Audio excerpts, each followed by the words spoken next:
มีโซน16โซนในณปัจจุบันที่เฮาได้ร่วมกันนี่เนาะก็ถือว่าเป็นอากาศที่แบบเย็นแต่ว่าก่อนหน้านี้ที่ข้าพเจ้าเดินทางมาอยู่เมืองปักเซ่เนาะก่อนจะมาฮอดนี่ถือว่าอากาศก็แบบฮ้อนเนาะซึ่งว่าข้าพเจ้าก็มีความมักกับสถานที่แห่งนี้หลายยิ่งไปกว่านั้นที่ว่าเพิ่นมีแผนการที่จะพัฒนาสถานที่แห่งนี้ให้มีความครบงั้นเนาะเริ่มต้นด้วยจากอิหยังก็เฟสแรกเนาะ1เนาะมาทวนคือ1นี่เฟสแรกนี่เพิ่นจะเฮ็ดดินจัดสรรเฮ็ดเป็นดินจัดสรรกับบ้านพักตากอากาศและเป็นบ้านพักตากอากาศเนาะที่สำหรับผู้ใดที่มาที่ต้องการมาร่วมโครงการแม่นมาร่วมโครงการแล้วก็เพิ่นจะมีบ้านพักตากอากาศอีกสำหรับเฟสที่2นี่แหล่งท่องเที่ยวเชิงอนุรักษ์เป็นแหล่งท่องเที่ยวเชิงอนุรักษ์จะมีห้านกาแฟมีห้านกาแฟแล้วก็มีสวนพักออร์แกนิกอีหยังประมาณเป็นสวนผักออร์แกนิกอย่างต่างๆเฟสที่3จะเป็นศูนย์เรียนรู้และส่งเสริมการศึกษาโอเคเป็นศูนย์ education center เนาะเป็นศูนย์ศึกษาเนาะซึ่งจะนำมาบรรดาครูอาจารย์ด้วยต่างๆ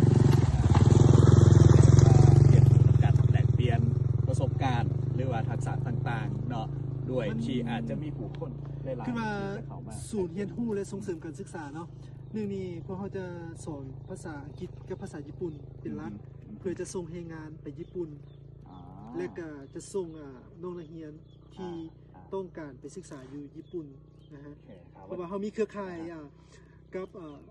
นักศึกษาที่จบมาจากญี่ปุ่นหลายเนาะในโครงการของพวกเขานี่61ท่านที่ซื้ออยู่ปัจจุบันนี้เนาะครึ่งหนึ่งจะเป็นนักศึกษาที่จบมาจากญี่ปุ่นสามารถเว้าภาษาญี่ปุ่นได้โอเคแสดงว่าเครือข่ายของเพิ่นก็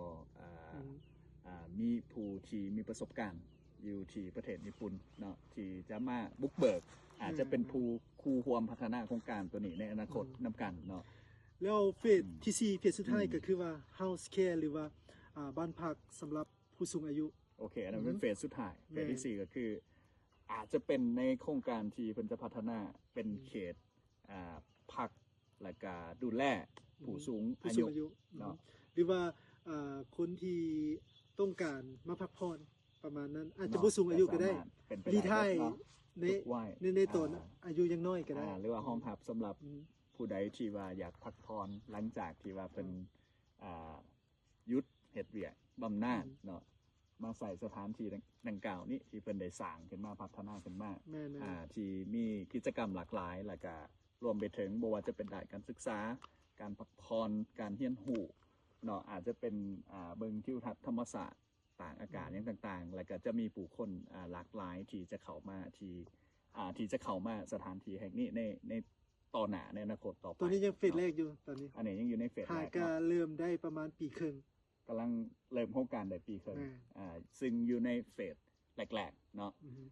ขาดว่าเฟสแรกนี่จะดำเนินต่อไปอีกประมาณไหนจนกว่าจะไปฮอดเฟสที่2ประมาณอีกประมาณปีหนึ่งนะแล้วก็จะดำเนินแต่ว่าเขาก็สามารถดำเนินไปพร้อมๆกันได้โอเคนี่ปี2025น่าจะ2025นี่อาจจะอยู่ในเฟส1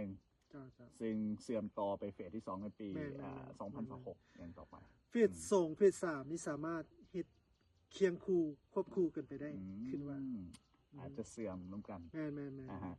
เนาะสั่นแหละเนาะทุกคนข้าพเจ้าก็อยากเชิญชวนเนาะผู้ใดที่ว่าได้ผ่านเมืองปักซองเข้าไปนี้หรือว่าผู้ใดอยู่ต่างแขวงมีโอกาสที่จะมาเยี่ยมยามแขวงจำปาสักหรือมาปักเซ่เนาะอย่าลืม